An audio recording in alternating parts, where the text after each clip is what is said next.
Qu'est-ce qu'un ETF? Donc peut-être qu'aujourd'hui tu as déjà entendu parler de ce fameux terme, un ETF, Exchange Trend Fund. Alors au-delà de mon accent anglais qui laisse à désirer, on va vraiment voir dans cette vidéo finalement qu'est-ce que c'est que ce fonds de gestion passif sur lequel on peut investir en 5-10 minutes par mois à long terme en bourse et vraiment de manière diversifiée et simple. On va voir déjà dans l'introduction la partie de qu'est-ce qu'une action, parce que c'est vraiment important de comprendre déjà la base d'une action, la capitalisation, etc. avant d'aller vers déjà les fonds de gestion et ensuite voir surtout la distinction entre un fonds de gestion actif et un fonds de gestion passif. Et on va vraiment voir en détail du coup sur cet ETF, donc ce fonds de gestion passif, qu'est-ce que c'est concrètement, comment ça se construit, quels sont les filtres qu'on applique, quels sont les avantages, inconvénients à investir dans un ETF et surtout quels sont les points de vigilance et surtout ce qu'il ne faut pas faire quand on parle de fonds de gestion. Donc on switch directement sur l'écran.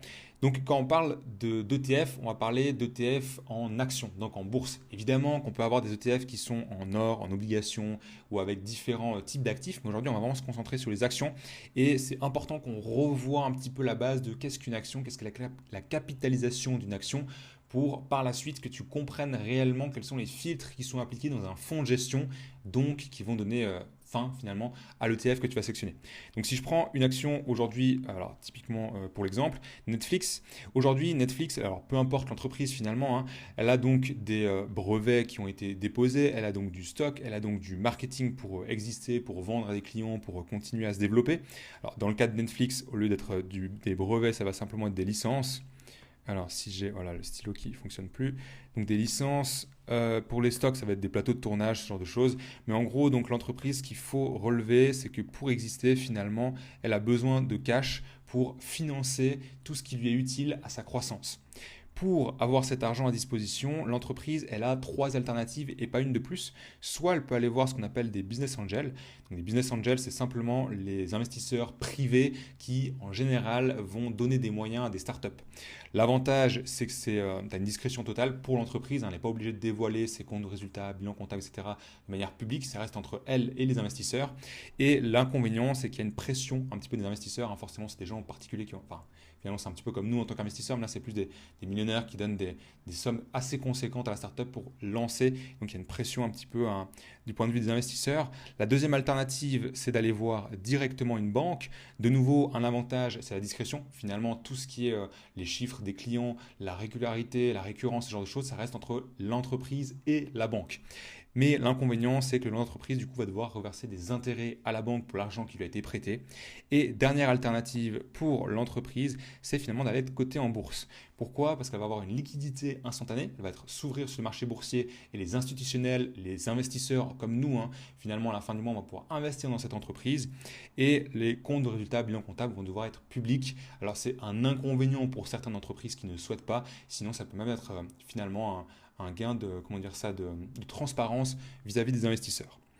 Donc, simplement, si je reprends notre entreprise Netflix, qui aujourd'hui, du moins où j'enregistre la vidéo, vaut 1226 $, ce qui est important de comprendre, et ça sera assez crucial pour les filtres qu'on va appliquer dans les ETF, c'est qu'une action aujourd'hui vaut 1226 $. Imaginons, alors c'est pas le cas, c'est un exemple vraiment fictif, que du coup, notre entreprise Netflix, il y a 1000 actions disponibles. Donc finalement, on fait simplement le prix d'une action fois le nombre d'actions qui sont disponibles, ce qui fait qu'on va obtenir une capitalisation, et ce terme est assez important pour la suite, de 1 226 000 $. On a fait vraiment ce que valait une action, donc les 1226 fois le nombre d'actions totales disponibles, et on obtient cette capitalisation, donc c'est ce que vaut théoriquement l'entreprise. Si je reprends un petit schéma dessous, imaginons que la grille là, donc chaque petit carré représente une action disponible de Netflix, donc les 1 226 000 les 1000 actions disponibles, pardon, pas les 1 million de 26, enfin pas les 1 226 000 de capitalisation, c'est pas la même chose. Imaginons que notre investisseur en bleu ici, lui, détienne 9 des actions sur les 1000 disponibles. Eh bien, il aura un pouvoir de ce qu'on appelle un droit de vote, parce que finalement, quand on est actionnaire, donc on détient une part de l'entreprise, on a notre mot à dire lors des assemblées générales. Donc, il aura 9 actions, donc il aura un petit peu plus de droit de vote que, par exemple, notre investisseur ici en bleu, qui a que lui 2 actions, et notre investisseur ici en rouge, qui malheureusement n'avait pas peut-être les moyens financiers d'acheter pour 1226 $ d'actions, donc il avait que la moitié, il a acheté qu'une seule action, donc une fraction d'action. Cette partie-là, pour l'introduction, elle est assez essentielle de comprendre déjà qu'est-ce qu'une action en bourse avant d'aller voir en fait finalement ces paniers d'actions puis tout regrouper dans un panier sans avoir compris au préalable ce qui se passait. Et cette notion de capitalisation, tu verras que pour les filtres qu'on va appliquer dans les ETF, pour les fonds de gestion actifs ou passifs, elle est vraiment importante. Maintenant qu'on a vu ça, il faut comprendre que les entreprises, elles ont différentes typologies. Si on veut bien, du coup, Netflix, simplement, elle est cotée aux États-Unis. C'est une entreprise américaine, elle est cotée aux États-Unis. Elle est dans le secteur de la communication. Alors ça paraît un petit peu contre-intuitif, mais en bourse, il faut savoir qu'on a 11 secteurs pour répertorier chacune des entreprises cotées en bourse, pour leur dire, ok, cette entreprise est dans ce secteur, celle-ci est dans ce secteur, et peu importe où on se situe dans le monde, peu importe où se situe l'entreprise dans le monde, on peut l'affilier à un secteur et donc avoir un point de référence qui est propre à chaque entreprise et partout dans le monde. Donc Netflix est coté aux États-Unis, elle est dans le secteur de la communication. Si on prend par exemple Nestlé, qui est une entreprise que tu connais, du coup pas de secret, elle est cotée en Suisse et c'est une entreprise des biens de base. Donc finalement c'est des biens et services dont les humains finalement ne peuvent pas se passer en période de crise. On est obligé de nous nourrir tout simplement, de se nourrir, de manger, etc. Et si je prends un troisième exemple, LVMH qui est du coup une entreprise française et qui cette fois est dans le secteur des discrétionnaires. Donc discrétionnaire, c'est tout ce qui est bien de consommation courante mais non essentielle. C'est un petit peu la distinction entre les biens de base et discrétionnaires. Finalement, il faut réfléchir que si tu as une inflation, par exemple, tu as une baisse de pouvoir d'achat, eh bien, tu vas devoir te nourrir, tandis que acheter un sac Hermès ou bien un sac Louis Vuitton, c'est un petit peu secondaire, ça passe après. Donc en gros, c'est un petit peu la distinction de ces deux secteurs, à savoir qu'il y en a 11 au total. Mais cette partie-là, elle est importante de comprendre que tu as également plusieurs secteurs. Tu vois que dans les ETF, pour les filtres qu'on va appliquer, c'est assez crucial de comprendre. Si je te reprends un petit peu toutes ces actions, maintenant qu'on a vu, voilà, qu'est-ce qu'une action cotée en bourse, finalement, qui a différents secteurs, qui a les entreprises sont cotées sur différentes places de marché, donc dans différents pays, littéralement. Tu as deux possibilités pour investir. Soit tu peux faire ce qu'on appelle du stock picking, donc littéralement, en fait, tu vas aller sélectionner les actions que tu veux dans ton portefeuille et les investir dessus. Ou alors, tu peux investir dans ce qu'on appelle des fonds de gestion. Ici, le principe du fonds de gestion est relativement simple. On va prendre toutes ces entreprises et on va simplement les mettre dans un panier. Et en fait, ce panier, maintenant tu vas acheter en fait du coup ce panier, donc ce fonds de gestion, où tu auras Netflix à l'intérieur, tu auras Nestlé, tac, Nestlé, et puis tu auras LVMH. Et c'est simplement, au lieu d'aller acheter de manière individuelle les entreprises, tu réunis tout ça dans un panier et toi tu vas faire ce qu'on appelle du coup un investissement récurrent, donc un investissement automatique tous les mois dans ce panier pour acheter toutes ces entreprises de manière générale.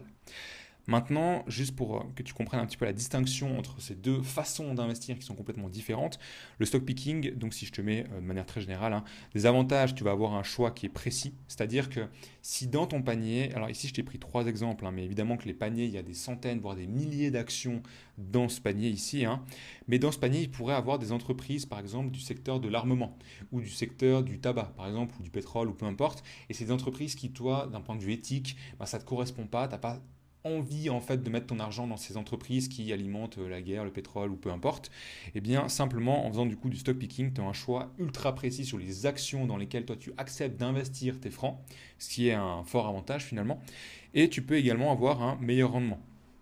Je te montrerai après, mais vraiment les ETF vont suivre en fait la performance du marché, alors que si tu fais toi-même ta sélection, eh bien, alors de nouveau, je mets des guillemets ou intentions, c'est pas garanti que tu fasses mieux que le marché, évidemment, il y a un gros travail en amont à faire, mais tu as la possibilité d'aller chercher un pourcentage de rendement supérieur à ce qu'offre le marché.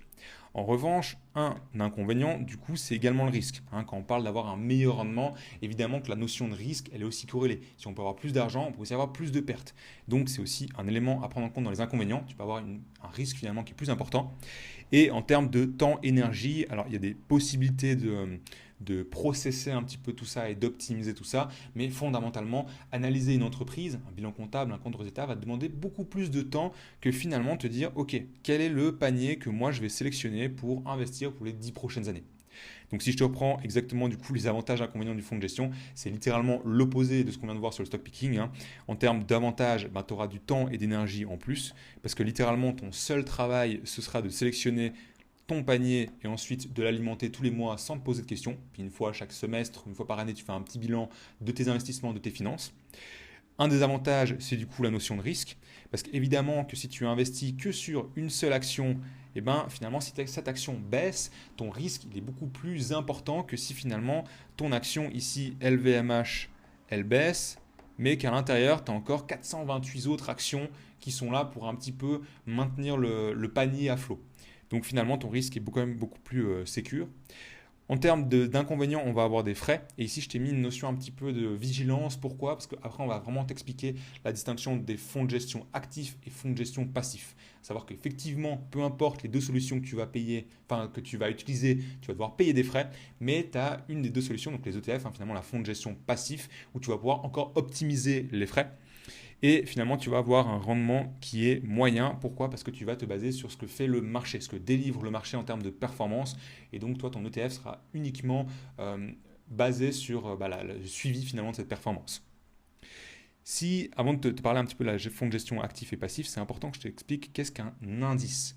Si je reprends un petit peu ces différentes actions ici qu'on a vues qui étaient cotées sur différents secteurs, dans différents pays, sur différents continents, si je te fais un schéma tout simple, aujourd'hui on va avoir toutes les actions du monde entier, on va simplement les mettre, ou même de chaque continent finalement, les mettre dans un panier. En fait, avant d'arriver dans ce panier, on va mettre ces actions dans une sorte de filtre, d'entonnoir, où en fonction des filtres qu'on va appliquer, on va obtenir ce qu'on appelle un indice qui sera différent.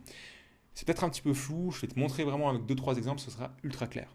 Si on prend vraiment toutes les actions du monde entier, qu'on les fait passer dans ce filtre, enfin dans cet entonnoir plutôt, mais qu'on ne met aucun filtre, on va obtenir du coup ce qu'on appelle le MSCI World. Le MSCI World, c'est simplement les actions du monde entier qui sont disséminées en Suisse, en Europe, aux États-Unis, en Asie, pays émergents, etc.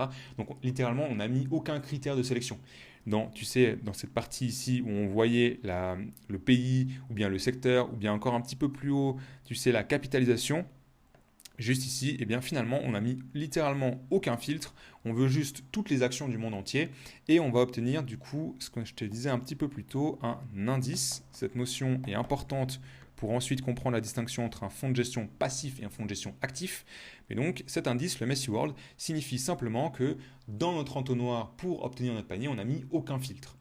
Maintenant, deuxième exemple, si on souhaite justement dans notre entonnoir appliquer des filtres, donc on va mettre toutes les actions du monde entier, comme on l'a vu précédemment, mais on va appliquer un premier filtre pour obtenir que les actions américaines.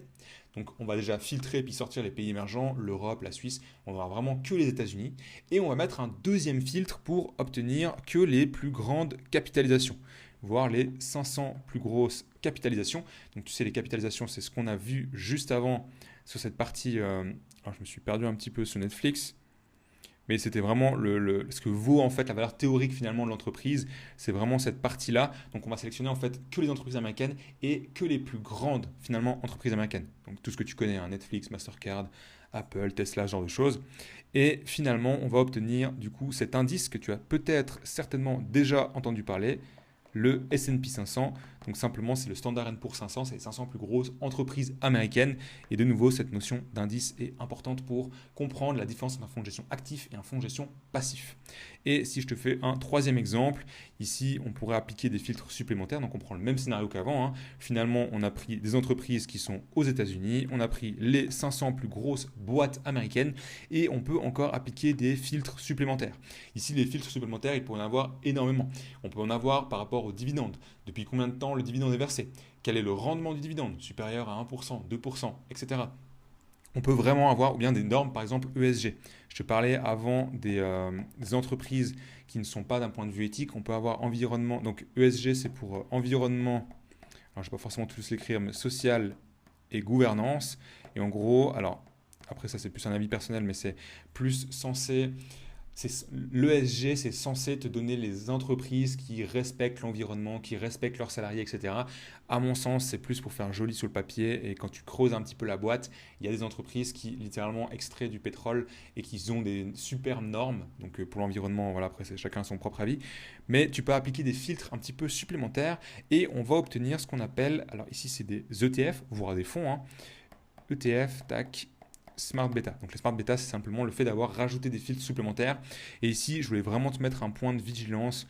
Pourquoi? Parce que quand tu appliques des premiers filtres qui sont, on va dire, simples, où tu prends les 600 plus grosses entreprises européennes, les 500 plus grosses entreprises américaines, les 10 entreprises plus grosses en Suisse, enfin ce genre de choses, ça reste relativement simple et facile à comprendre. Mais si tu commences à rajouter des filtres en plus, eh bien finalement, tu pourrais arriver dans le scénario, et je l'ai déjà vu, et c'est carrément possible avec certains ETF, où finalement, ton ETF, ton fonds, eh bien, il fait moins bien que si tu avais simplement, en fait, enlevé ces filtres filtres là. Et tu avais gardé les filtres initiaux, donc les deux premiers. Donc c'est assez intéressant d'aller dans les smart beta, mais il faut être assez vigilant à quel filtre tu vas appliquer, dans quelle mesure, parce que finalement, à vouloir trop de précis, eh bien, on peut limiter la performance et aussi on va augmenter les frais. On va payer un petit peu plus cher pour avoir des filtres en plus, et si on baisse la performance, ben, finalement, on aurait eu intérêt à rester dans ce scénario. Ça, cette partie des filtres pour choper ce qu'on appelle un indice, donc vraiment partir du sommet un petit peu du marché boursier, on met un petit peu nos actions dans un filtre, dans un entonnoir, et on obtient à la fin ce qu'on appelle l'indice. Ça va être important de comprendre pour cette partie des fonds de gestion en actifs passifs. Donc tu sais, on a vu, si on veut investir dans un panier, on va investir dans un fonds de gestion. Maintenant, ce fonds de gestion, on peut investir en deux façons. C'est soit avec un fonds de gestion actif, soit avec un fonds de gestion passif. Le fonds de gestion passif, c'est exactement là où on se situe avec la partie de l'ETF. Le fonds de gestion actif, si je reprends l'objectif principal, il est de battre l'indice. Donc l'indice, si on avait vu ici par exemple, c'est notre MSCI World, donc c'est les actions du monde entier, et bien finalement sélectionner un panier, donc si je te reprends un petit peu l'exemple, sélectionner un panier qui a cet objectif de battre le MSCI World, et bien l'objectif du panier, ce sera de faire des achats, reventes, donc du trading finalement, pour avoir une meilleure performance que ce qu'offre le marché mondial. En revanche, si on prend du coup un ETF passif, l'objectif c'est simplement de suivre l'indice. Donc c'est-à-dire d'acheter les entreprises qui sont présentes dans l'indice. Donc si on reprend exactement avec le même exemple MSCI World, on va acheter toutes les entreprises du monde entier. Je crois qu'il y a un peu plus de 1000 entreprises si on regarde juste cet indice. Eh bien l'ETF va, alors après il y a des ETF synthétiques et physiques, mais je ne vais pas rentrer dans ce genre de détails. Mais l'objectif d'ETF c'est juste d'avoir une part de chacune de ces entreprises qui composent l'indice et simplement de suivre la performance. Donc en fait on fait un achat. Et littéralement, c'est tout. C'est uniquement ce que fait l'ETF. Alors que du coup, la partie de fonds de gestion actif, il va essayer de battre l'indice. Donc, il ne va pas forcément acheter toutes les entreprises qui sont présentes dans l'indice. Ils vont en acheter que quelques-unes. Et surtout, ils vont acheter un petit peu ça, revendre un petit peu de ça, pour justement essayer de faire mieux en termes de performance. Mais maintenant, si on regarde un petit peu les inconvénients de cette stratégie active, donc avec des fonds de gestion actifs, tu vas avoir des frais qui sont plus élevés, simplement parce qu'en fait, tous les banquiers, les analystes, etc., qui font du trading derrière, il faut les payer, donc tu les rémunères avec des frais, tout simplement, sur ton fonds de gestion. Et également, le rendement est plus faible. Alors, je ferai une vidéo pour vraiment détailler. Il y a une étude qui le montre, je peux te le nommer ici. C'est l'étude Spiva qui est assez connue. Donc, c'est l'indice Standard & Poor's indice versus actif. Et en gros, il nous montre que sur le long terme, les fonds de gestion actifs sous-performent les fonds de gestion passifs. Et donc, on a des rendements plus faibles et surtout des frais plus élevés. Et si on se dirige uniquement vers des ETF, où, pour rappel, l'objectif de ce panier, c'est vraiment de suivre en fait l'indice, vraiment de faire la même chose, eh bien, on va avoir des frais qui sont plus faibles. On a quand même des frais de gestion, tout simplement parce qu'on va payer le gérant, ce qu'on appelle l'émetteur, qui gère le panier pour du coup, une fois au début, faire les achats, et puis ensuite, il y a juste les déclarations d'impôts, puis un peu la partie administrative, mais il n'y a pas d'achat et de revente. Mais donc, on a quand même des frais à payer, mais ils sont excessivement faibles. Et on va avoir un rendement, alors je t'ai mis moyen, pourquoi? Parce que c'est vraiment la moyenne du marché. Parce que c'est vraiment ce que fera, en fonction de l'indice que tu auras sélectionné au préalable, ce que fera le marché mondial, ou ce que fera les 500 plus grosses entreprises américaines, ou les 600 plus grosses entreprises européennes, ou peu importe l'indice que tu auras sélectionné, c'est vraiment l'objectif de l'ETF, donc de fonds de gestion passif, de faire exactement la même chose que ce que l'indice fait en ce moment en termes de performance. Et ici, juste pour te donner un ordre d'idée en termes de frais, sur les fonds de gestion passifs, donc entre 0,03 et 0,5%, à mon sens, c'est OK. Donc ça, c'est vraiment des filtres qui seront basiques. Quand tu restes un petit peu sur cette partie MSCI World et puis S&P 500, tu vas te retrouver vraiment dans cette zone, cette fourchette-là de frais. Ensuite, des frais entre 0,5 et 1%.